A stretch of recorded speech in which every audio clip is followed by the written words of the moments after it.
Estado. Por eso, señor Petro, le devolvemos el balón. Ministro Ávila, le devolvemos el balón.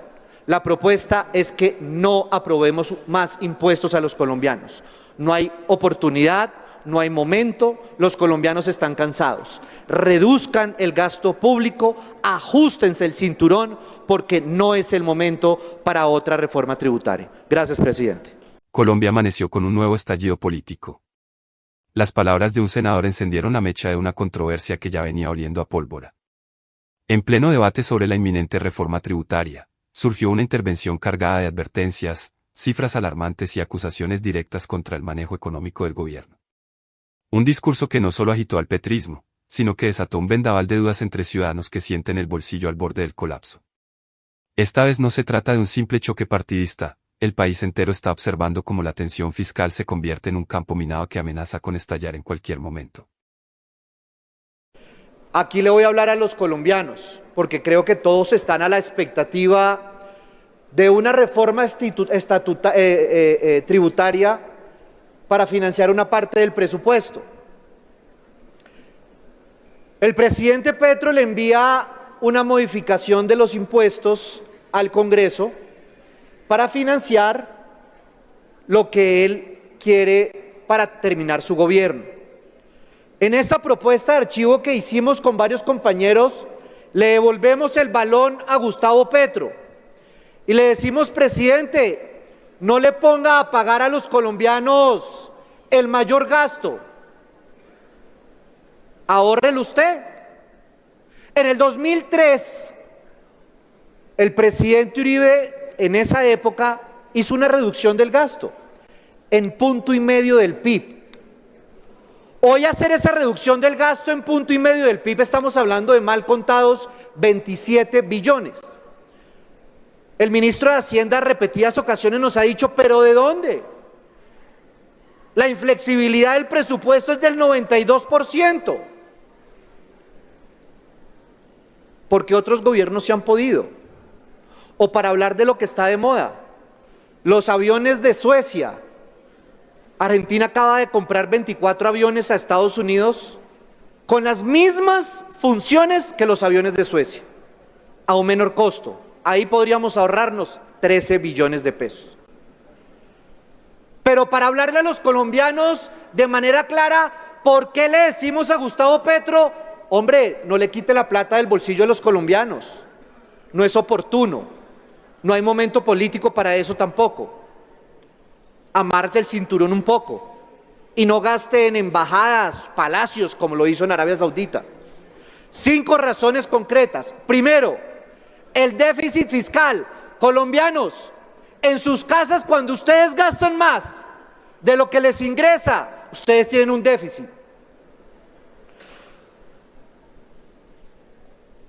En agosto, si miramos 12 meses para atrás, el gasto ha sido 24 puntos del PIB.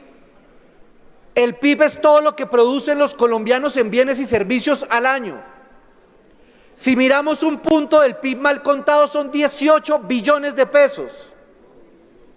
El gobierno viene gastando 24 puntos de esos. ¿Y saben cuánto les viene ingresando? El 16%. Cuando gasto más de lo que me ingresa, tengo un déficit. ¿Qué hace uno en la casa cuando gasta más de lo que le ingresa? Pues me toca amarrarme el cinturón. Señor Gustavo Petro, amárrese el cinturón y no le cobre más impuestos a los colombianos. 2, si en un hogar me pongo a gastar con carro nuevo, a viajar al exterior, a gastar en todo lo que no tengo a punta de deuda, pues estoy viviendo al fiado. Y aquí se ufanan en que estamos creciendo y que el empleo, pero si vamos a llegar a los máximos históricos de la deuda, proyectada el 63%, pero lo que va mostrando, estamos llegando al 65%, pero aquí amagan aplazando deuda. ¿Y saben qué es lo peor? Que estamos llegando a tasas de los bonos en Colombia del 12.9, solamente para que se hagan una idea. El último año del gobierno pasado, las tasas estaban alrededor del 6-7%. Estamos pagando el doble por los créditos que estamos adquiriendo para poder que el señor Gustavo Petro pueda gastar tranquilamente. ¿Eso qué quiere decir? Se encarece el crédito para los colombianos. ¿Eso qué quiere decir? Se encarece la hipoteca para los colombianos, menos vivienda, menos inversión.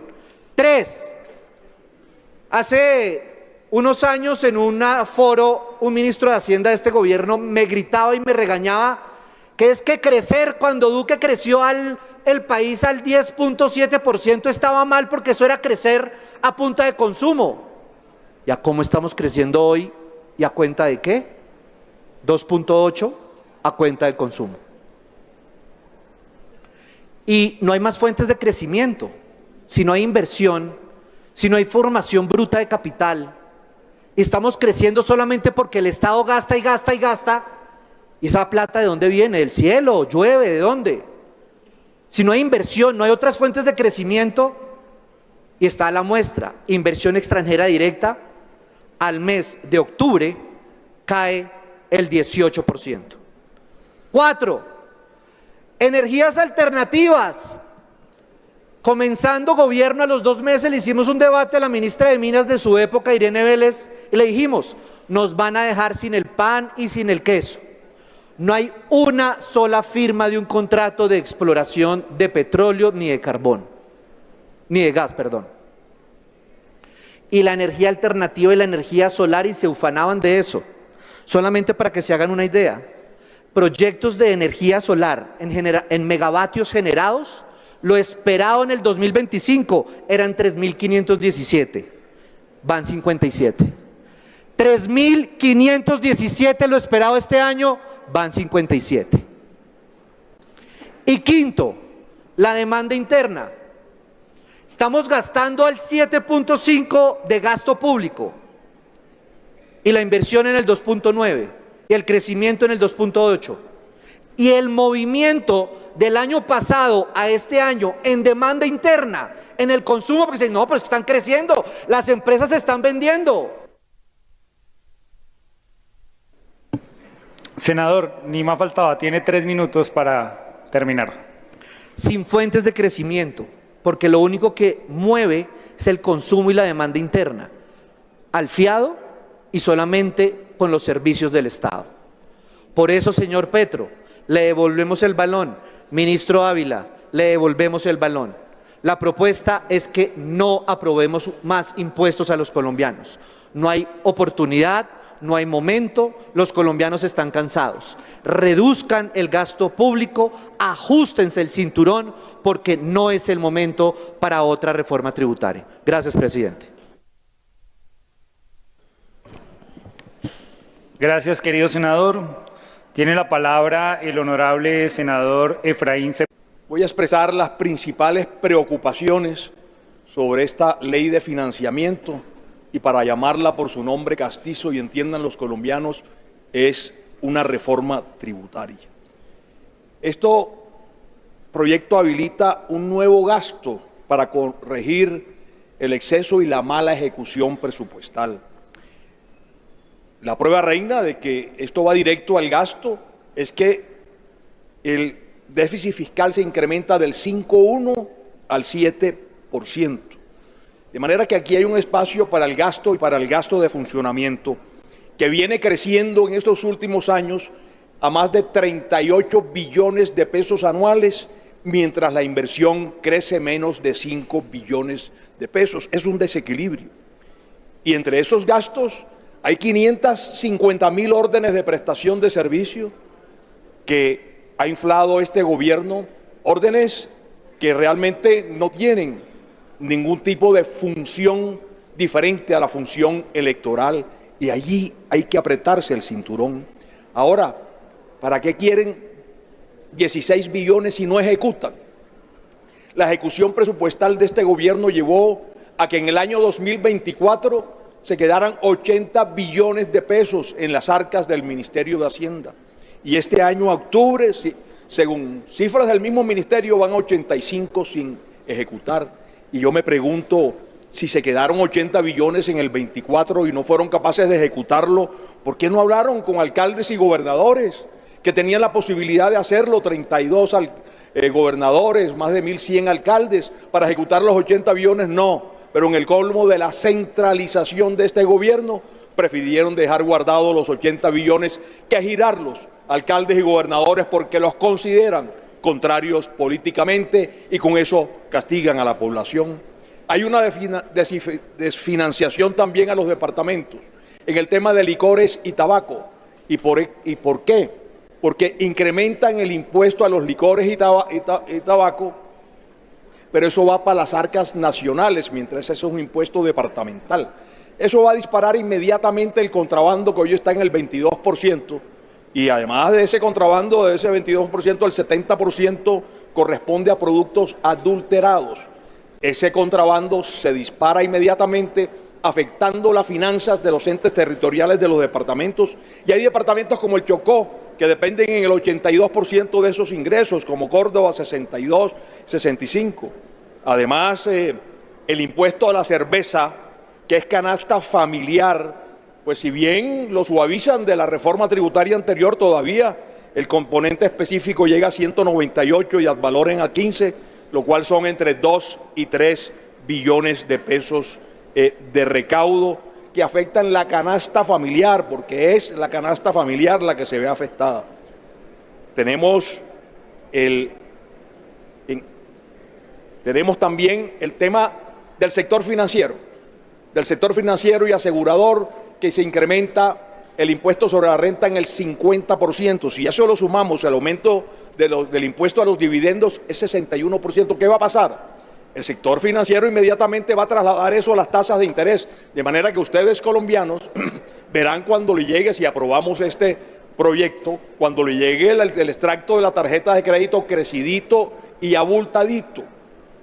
Y no solamente eso, las micros y pequeñas y medianas empresas no van a resistir esa carga de mayores intereses y se van a cerrar y se van a destruir por lo menos 100 o 200.000 empleos.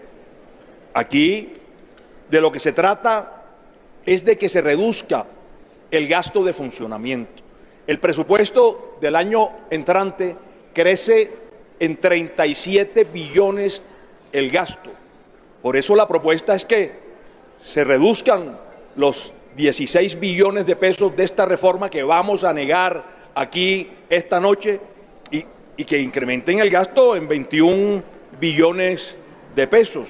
De manera que gravámenes a la clase media, gravámenes a la canasta familiar, y quiero expresar también que al incrementar el impuesto al carbono se suben los precios a la gasolina y a la CPM, impacto directo a la canasta familiar, a CPM, camiones, transporte de alimentos, incremento de costos de los alimentos, va al bolsillo de las clases más bajas de la población.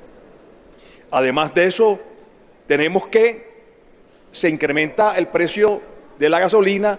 ¿Y sabe cuántos millones de motos hay en Colombia? Hay 12 millones de motos. 12 millones de motos que manejan las clases más bajas de la población para su transporte o para ganarse la vida, y esas clases bajas, esas 12 millones de motos también lo van a tener. Y pues el impuesto al carbono también. Con 2, 3 minuticos, déjame traer y creo que le hablo un poquito menos. Querido senador, por supuesto tiene 3 minutos adicionales para poder Muchísimas terminar gracias, la señor presidente.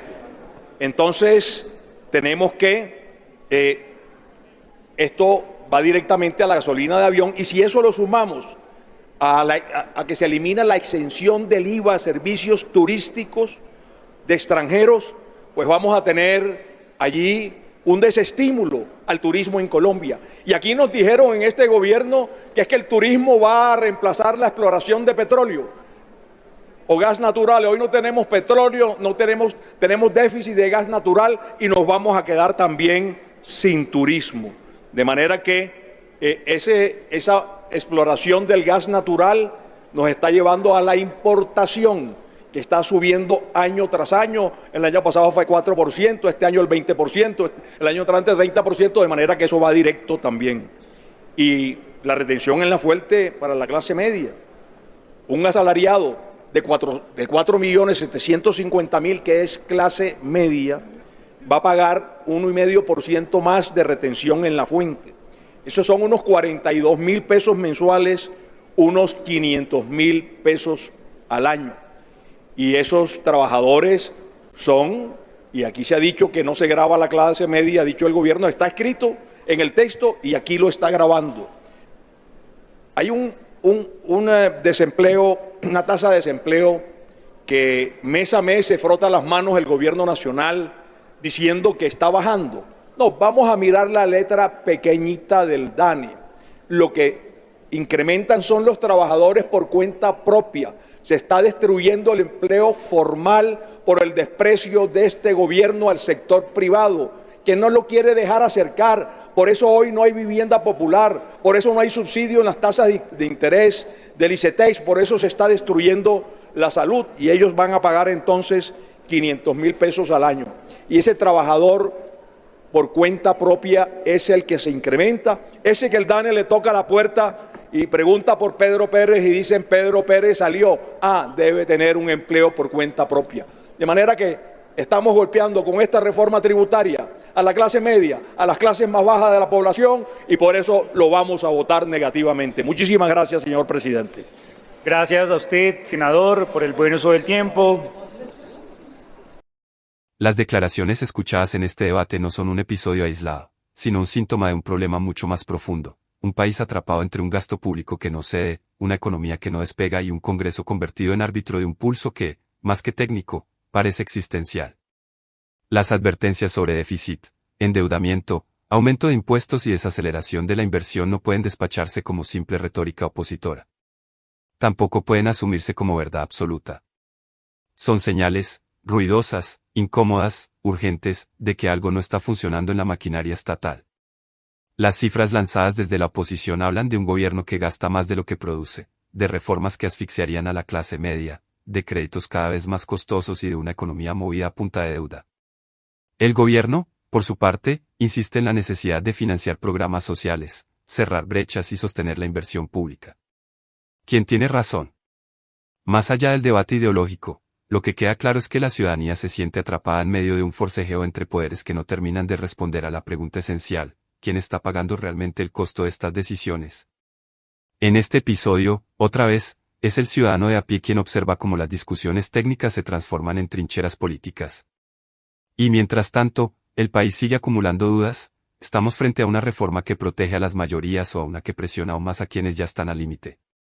¿Es sostenible un modelo de gasto acelerado en un contexto de deuda creciente? ¿Puede la economía resistir sin inversión privada, sin exploración energética, sin claridad sobre el rumbo fiscal? Lo ocurrido en el Capitolio revela una fractura institucional que no se arregla con discursos ni convenciones a cifras aisladas. Lo que se necesita es transparencia, rigor técnico y una discusión honesta sobre el impacto real de cada decisión económica. No más improvisación, no más cálculos políticos, no más reformas aceleradas sin medir consecuencias. Porque al final, lo que está en juego no es la victoria de un bloque sobre otro. Es la estabilidad del país. Es la confianza de los ciudadanos. Es la posibilidad de construir un futuro que no dependa del vaivén de discursos, sino de decisiones responsables. Y esa responsabilidad, hoy más que nunca, está en entredicho.